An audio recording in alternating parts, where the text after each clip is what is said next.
Assalamualaikum warahmatullahi wabarakatuh. Perkenalkan, kami dari kelompok 2 mahasiswa Unpam. Kami ada tugas tentang penjelasan terkait forecasting dan tata letak mesin-mesin produksi untuk mata kuliah manajemen operasi. Perkenalkan, kami ada yang pertama ada Amut Rumudi, yang kedua ada Dini Firdianti, yang tiga ada Muhammad Rizky, yang keempat ada Ria Norma Sapitri, dan yang terakhir saya adalah Yusuf Fahriza. Baik, saya ingin menjelaskan apa itu forecasting. Forecasting adalah peramalan,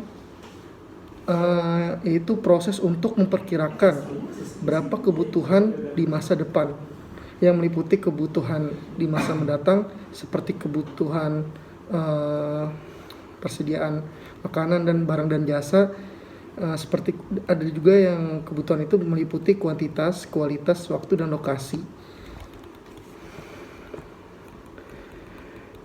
Nah, kita sudah tahu nih tentang pengertian forecasting. Lalu langkah-langkah apa sih yang kita harus lakukan biar forecasting tersebut itu efektif dan efisien? Yaitu yang pertama, kita menentukan tujuan dari peramalan tersebut. Yang kedua, kita memilih item independent demand yang akan diramalkan. Yang ketiga, kita menentukan horizon waktu dari peramalan, misalkan jangka pendek, jangka menengah, atau jangka panjang. Yang selanjutnya, memilih metode peramalan. Yang selanjutnya, memperoleh data yang dibutuhkan untuk melakukan peramalan. Yang selanjutnya itu validasi metode peramalan, dan yang terakhir adalah membuat peramalan.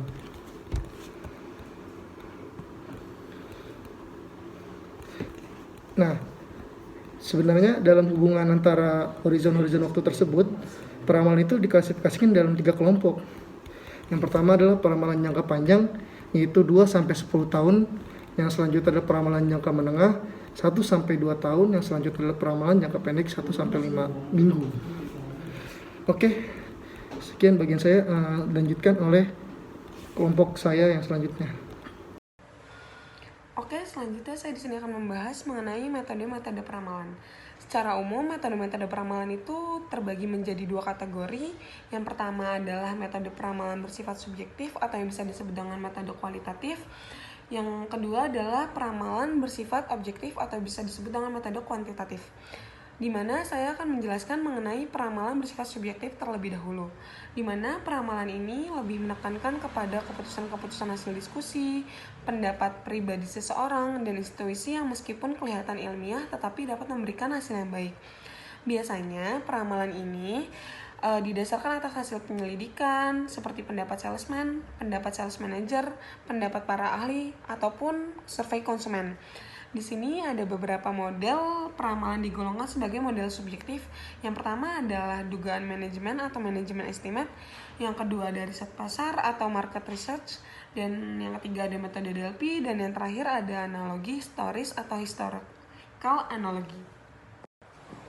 Selanjutnya saya akan menjelaskan peramalan bersifat objektif atau yang bisa disebut dengan kuantitatif, di mana metode ini prosedur peramalannya mengikuti aturan-aturan matematis dan statistik dalam menunjukkan hubungan antara permintaan satu dengan atau lebih variabel yang mempengaruhinya. Jadi pada metode ini hasil peramalan yang dibuat sangat tergantung pada metode yang dipergunakan dalam peramalan tersebut, di mana penggunaan metode yang berbeda akan diperoleh hasil yang berbeda pula. Di mana pada metode ini dibagi menjadi 2, yaitu metode instrik atau tim series, dan yang kedua ada teknik peramalan tim series. Di mana perbedaannya adalah metode time series ini hanya berdasarkan pada proyeksi permintaan historis tanpa mempertimbangkan faktor-faktor eksternal yang mungkin dan mempengaruhi besarnya permintaan. Sedangkan tekniknya itu didasarkan atas penggunaan analisis pola hubungan antara variabel lain yang mempengaruhinya.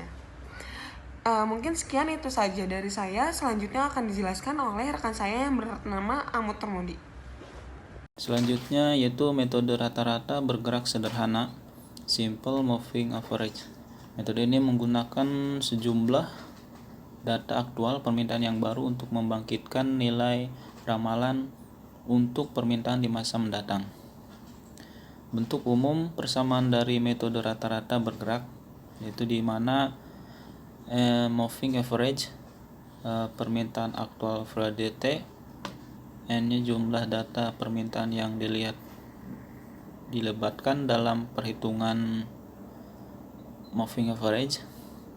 Metode rata-rata bergerak dengan pembobotan week moving average. Kalau tadi pada sebelumnya telah dibahas tentang metode moving average atau MA, di mana metode tersebut menggunakan rata-rata beberapa data terakhir sebagai data perkiraan masa berikutnya. Pada kali ini saya akan membahas tentang metode Wage Moving Average atau WMA, di mana WMA berusaha memforecast dengan beberapa data terakhir dan memberikan bobot yang berbeda-beda. Hal ini bisa didasarkan jika pengaruh data yang lebih baru adalah lebih besar dari data yang lebih lama terhadap keadaan di masa yang akan datang. WMA dapat digambarkan dengan WMA sama dengan sigma WT dikali AT, di mana WT adalah bobot permintaan aktual pada periode T dan AT adalah permintaan aktual pada periode T, dengan keterbatasan bahwa sigma WT sama dengan I. Lalu selanjutnya saya akan membahas tentang penentuan lokasi fasilitas-fasilitas produksi. Penentuan lokasi fasilitas produksi sangat penting di zaman sekarang karena bertujuan untuk memaksimalkan keuntungan dari lokasi. Mengapa demikian? Karena penetapan lokasi sangat mempengaruhi biaya, baik untuk biaya tetap maupun biaya variabel. Selanjutnya akan dibahas oleh teman saya. Selanjutnya, saya ingin menjelaskan mengenai faktor sekunder. Apa sih faktor sekunder itu? Faktor sekunder itu faktor yang tidak harus dipenuhi, namun akan lebih baik jika tetap dipenuhi. Contohnya, seperti fasilitas perumahan, keamanan, tenaga kerja, persediaan air, pelayanan kesehatan seperti rumah sakit, puskesmas, klinik, peraturan pemerintah, sikap masyarakat, biaya tanah, dan bangunan. Selanjutnya, saya ingin menjelaskan mengenai kondisi umum beberapa tipe lokasi. Biasanya kan di setiap tempat itu tipe lokasinya berbeda ya, contohnya seperti di kota besar. Biasanya tenaga terampil sangat banyak dan labor cost. Fasilitas, sarana komunikasi, dan transportasi itu lebih banyak dan mudah. Contohnya seperti busway, Gojek, MRT, supplier dekat, dan komunikasi cepat, namun pajaknya tinggi. Selanjutnya, pinggiran kota atau suburban. Biasanya terdapat semi-skilled labor atau female labor mudah diperoleh. Pajak lebih rendah dibanding di kota besar. Ekspansi pabrik lebih dimungkinkan. Adanya kemungkinan timbulnya masalah lingkungan. Selanjutnya, luar kota atau country. Biasanya lahan di luar kota itu masih sangat murah. Tenaga kerja terampil sulit diperoleh, labor cost rendah, pajak rendah, jarak yang jauh dengan supplier mempengaruhi pemenuhan material. Selanjutnya, kekeliruan penentuan lokasi. Apa sih penyebab kekeliruan penentuan lokasi? Biasanya itu kurangnya analisa atau pertimbangan faktor terkait. Besarnya pengaruh manajemen yang bersifat subjektif. Pemilihan kampung halaman atau lokasi sekitar tempat tinggal. Kejunahan sesuatu wilayah, sudah tersedia lahan. Sekian presentasi dari kelompok kami. Jika banyak kekurangan, mohon maaf. Assalamualaikum warahmatullahi wabarakatuh.